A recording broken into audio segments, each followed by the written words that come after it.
Hi friends, brothers and sisters. I'm Francis, and welcome to Pathways of Hope. Many years ago, I worked as a financial advisor for a prominent insurance company. The gig lasted for about a year, and in that 1 year, I spoke to many people, offered our products, and got rejected many times. After an unsuccessful sale, I would of course feel bad, thinking that hopefully another person comes along and convinces the ones that rejected me to eventually get insurance, specifically the insurance that they need. And in hindsight, while it was true that they rejected me, they actually rejected the company that I worked for. In today's gospel, we also hear about rejection. For context, in this chapter, Jesus sent out 72 of his disciples to every town and place he was going to visit. He gave instructions on what not to bring, how to behave, what to do, what to say, and so on. Which leads us to today's gospel, where Jesus says, "He who hears you hears me, and he who rejects you rejects me, and he who rejects me rejects him who sent me." A few things we can learn from this one line. Number one, the disciples were given the authority to speak on behalf of Jesus. And you know what? I love this. To be empowered by Jesus himself. The disciples were not just servants and followers. They were doers and preachers. Today, we hear from a lot of modern disciples. We have priests, educators, lay preachers, catechists, and even us who simply share and testify about Jesus in our lives. I identify as a disciple of Christ. And when I speak, I am confident that I speak with the permission of Jesus. And this is a massive responsibility.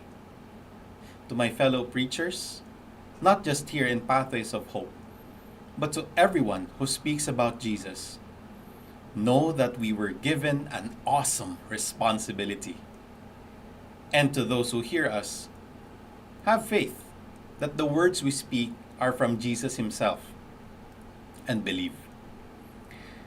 And this one requires a lot of faith, admittedly, for preachers are also humans, tainted by sin, biases, judgments, and weaknesses. But you know what? It's not so much about the messenger as it is about the message. To those who hear us, know that you are hearing Jesus himself. Number two, those who reject the messenger reject Jesus. I speak with caution now to those who hear. Know that when you reject the messenger, it's not actually the messenger you are rejecting, but Jesus himself. This will have spiritual consequences later on. For at the day of judgment, those who rejected Jesus will not be able to enter heaven. But I suppose this is also a call for us who do preach, to live our lives daily in ways that are pleasing to the Lord and believable to people. If people cannot see Jesus in us, how can they hear the message properly? And it is the same for everyone who has accepted Jesus into their lives. We are all his disciples.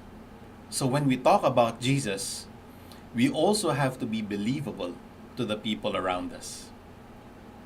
And finally, we see here the clear hierarchy of our faith. We have ourselves, the people of God.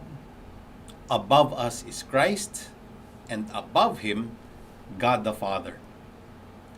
Ultimately, accepting or rejecting the message is not just a rejection of the disciple or messenger, not just a rejection of Jesus, but a rejection of the Father himself.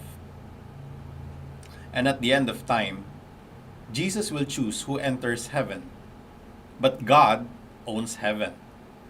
And if we want to enter heaven, we need to have faith in Jesus. And if we are to have faith in Jesus, we must listen to those who speak of His message of salvation.